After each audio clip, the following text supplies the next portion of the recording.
So yun, mga kababols, magandang araw sa ating lahat. Ang inyong lingkod, ang MG Vlogger, nandito ngayon para ipapaliwanag natin ang ating activities or duty and responsibilities sa ating high-speed tactical watercraft.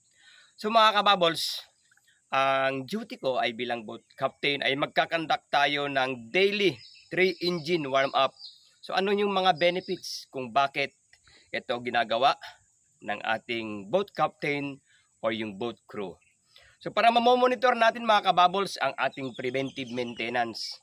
Pa doon natin makikita kung may mga defect ang ating accessories, from anchor lights, navigational lights, headlights, battery, at saka yung mga ibang accessories mga kababols.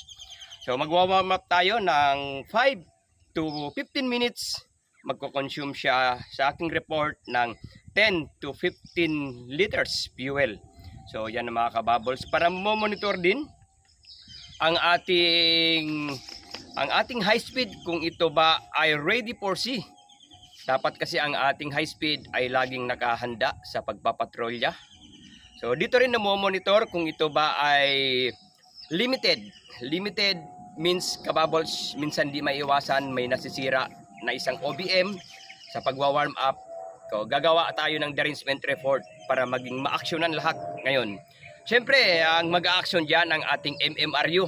Shoutout ko muna si Sir Tormo, batang-bata. Sir, ang inyong bata at si Sugma Bubbles ay nandito lang. At pinapaliwanag lang kung ano yung makahalagan ng ating preventive maintenance. Of course, ang ating boat mechanic, si PSSC Balicol,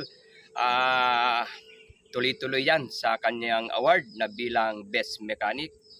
Ang ating din NUP na best mechanic din si Chris. Chris, shout out.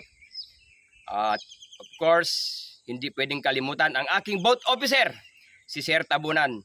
Sir, ang masasabi ko lang, ang inyong boat captain si Sugma Bubbles, ilang bagyo na tayong nagdaan, ang ating high speed ay nandito pa rin buo at ready for sea.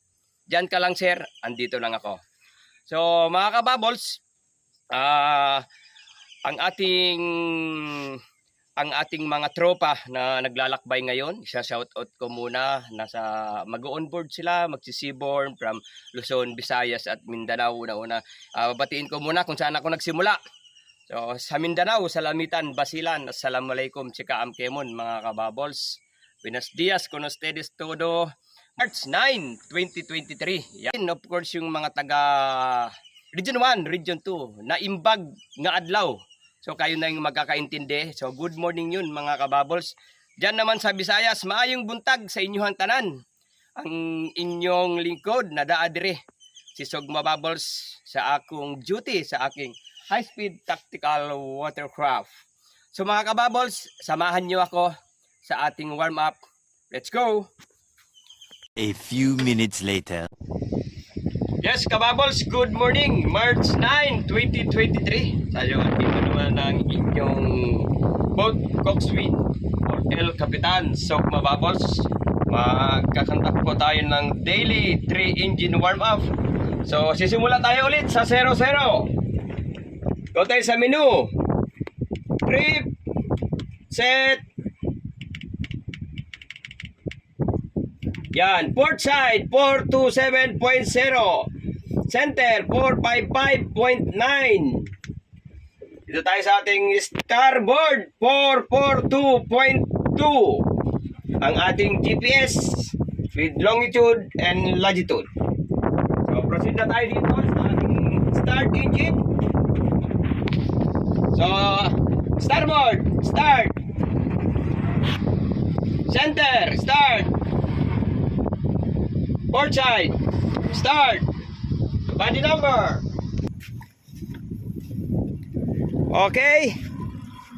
Body number 23. Ang ating starboard engine on. Malakas po ang cooling. Ang ating center cooling's good. Ang ating port side cooling's good.